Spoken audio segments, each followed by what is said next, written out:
Awali ya yote naomba nami nitumie nafasi hii kupaza sauti kumshukuru sana Mwenyezi Mungu mwingi wa rehema kwa kutujalia kufika hapa tukiwa wenye afya njema.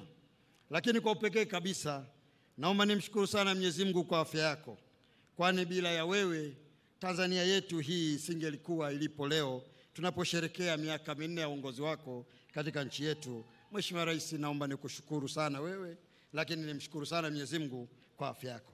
Mheshimiwa Rais, naomba kutumia nafasi hii pia kwa kipekee kushukuru wewe kwanza kwa kuendelea kuniamini, kunipa dhamana ya kuongoza sekta hii ya kazi nchini. Hii ni heshima kubwa sana kwangu binafsi, lakini kwa familia yangu. Ninakushukuru na nataka niendelee kukuahidi kuwa nitakuwa mtiifu kwako na kwa Jamhuri ya Muungano wa Tanzania, na nitaendelea kufanya kazi ya kuisimamia sekta hii kwa uadilifu mkubwa sana. Mheshimiwa Rais, ninakushukuru sana. Mheshimiwa Rais, maandalizi ya maadhimisho haya ni matokeo ya ushirikiano ambao serikali yako imeendelea kupata kutoka kwa wenzetu wa TUCTA, ATE na wadau wote katika sekta ya kazi, na hatimaye tumeweza kufika leo.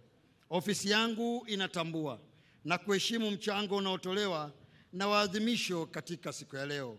Mimi naomba sana nitumie nafasi hii kumshukuru Mwenyezi Mungu, lakini pia Mwenyezi Mungu awabariki wote ambao tunashirikiana katika utatu. Mheshimiwa Rais, ninatambua kuwa una majukumu mengi, lakini umekubali kujumuika nasi siku ya leo kutokana na umuhimu wa siku hii kwa wafanyakazi duniani. Kipekee ninakushukuru sana kwa jinsi ambavyo unawathamini wafanyakazi, na kwa kweli kwako wewe kukubali kuwa mgeni rasmi wa shughuli yetu hii leo mwaka 2025. Aidha, ninapenda kumshukuru Mheshimiwa Halima Dendegu, mkuu wa mkoa wa Singida, yeye na wananchi wote wa Singida kwa makaribisho mazuri na ushirikiano mzuri aliotupa katika kipindi chote ambao tumekuwa hapa mimi na wenzangu. Mheshimiwa Rais, kwa niaba ya wafanyakazi na waajiri, ninakupongeza kwa mafanikio makubwa sana uliyoyapata ambayo yanatokana na uongozi wako mahiri katika kipindi cha miaka 4.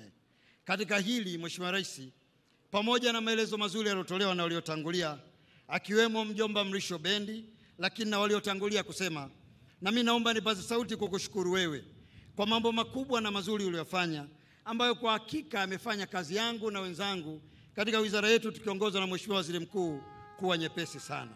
Nakushukuru wewe kwa kupunguza pei toka 9% mpaka 8%. Wastaafu wetu leo hii wanalipwa ndani ya muda. Umeweka spidi kubwa hasa kwa kuimarisha mifumo ambayo leo hii yanafanya masuala ya malipo na malalamiko ya watumishi yaweze kushughulikiwa kwa kasi kubwa sana. Mheshimiwa Rais, umeweza kufanya kazi kubwa ambayo leo hii serikali yako inaweza kukushukuru, na mimi nataka nipongeze sana jambo hili. Mheshimiwa Rais, katika kipindi cha miaka yako 4 ya uongozi, ulipopokea kijiti toka kwa mpendo wetu Dr. John Joseph Pombe Magufuli, ambaye ilani ilimuelekeza kuhakikisha kwamba tutakapofika mwaka 2025 tutakuwa tumetekeleza uajiri wa Watanzania milioni 8. Leo hii ninaposimama hapa, Mheshimiwa Rais, nataka niseme mbele ya umati huu kwamba sasa tunaelekea ajira milioni 9. Ninakushukuru wewe kwa uongozi wako, ninakushukuru wewe kwa usimamizi wako, na leo hii sisi tunafanya kazi uliyotukuka. Mheshimiwa Rais, katika kipindi cha miaka yako 5 umeweza kupandisha madaraja ya watumishi, ambapo leo ninaposimama mbele yako watumishi wa serikali zaidi ya 90% wamepandishwa vyeo, na kwa namba ni watumishi 412,000 kati ya watumishi wote walioajiriwa katika sekta ya umma na sekta binafsi. Mheshimiwa Rais, umetuelekeza tufanye malipo ya mkupuo. Nataka kwa furaha kubwa, nataka kuhakikishia Mheshimiwa Rais jambo hilo tumelifanya kupitia mifumo ambayo imewekezwa katika sekta zetu binafsi na ile ya umma. Mheshimiwa Rais, malipo ya mikupuo yamefanyika. Mheshimiwa Rais, katika jambo la uungwana mkubwa sana uliolifanya, wale ambao waliondolewa serikalini kwa vyeti feki umekubali walipo 5% ya mafao yako. Mheshimiwa Rais, huu ni uungwana mkubwa, ni ubinadamu mkubwa na ni upendo mkubwa sana kwa Watanzania wako.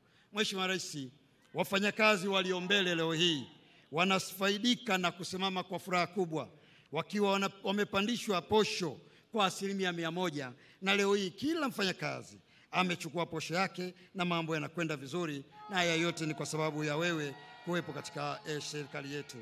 Mheshimiwa Rais, nataka nikupongeze sana na kushukuru katika lile linalosema kwamba kazi zetu zimekuwa rahisi sana.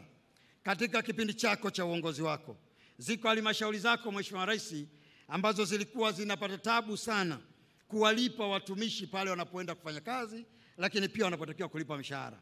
Ulitoa maelekezo Mheshimiwa Rais kwamba watumishi wote katika halmashauri ambazo zinalega katika kulipa mishahara, serikali kuu ichukue dhamana hiyo. Mheshimiwa Rais, ninao furaha kukuambia kwamba zaidi ya halmashauri 58 ambazo zilikuwa zinategemea zilipwe na wakati mwingine halmashauri zako zilikuwa zinashindwa, serikali kuu inawalipa leo hii watumishi wote. Mheshimiwa Rais, kulikuwa na madeni ya pre-99 ambayo yanafahamika na yalikuwa maarufu sana. Mheshimiwa Rais, leo hii tunapozungumza hapa, madeni yale yote yamelipwa, na hata yale madeni ambayo mengine yamebakia, Mheshimiwa Rais, tupo katika hatua za mwisho kuyamalizia. Mheshimiwa Rais, ofisi yangu itaendelea kuzingatia miongozo yako, lakini pia ofisi yangu itaendelea kuhakikisha kwamba tabu za wafanyakazi katika nchi yetu zinaondoka. Mheshimiwa Rais, kauli mbiu ya mwaka huu inaakisi jitihada ambazo wewe umekuwa ukizifanya kwa watumishi nchi yetu. Sisi tunaokusaidia tumepata wepesi kama nilivyoeleza, na mimi binafsi yangu kwa niaba ya wenzangu ninakushukuru sana. Mheshimiwa Rais, ninaamini nimejitahidi na wenzangu kusimamia ile kauli yako, lakini pia mwendo wako, na ninaamini bado tutaendelea kukusaidia kufanya kazi. Mheshimiwa Rais,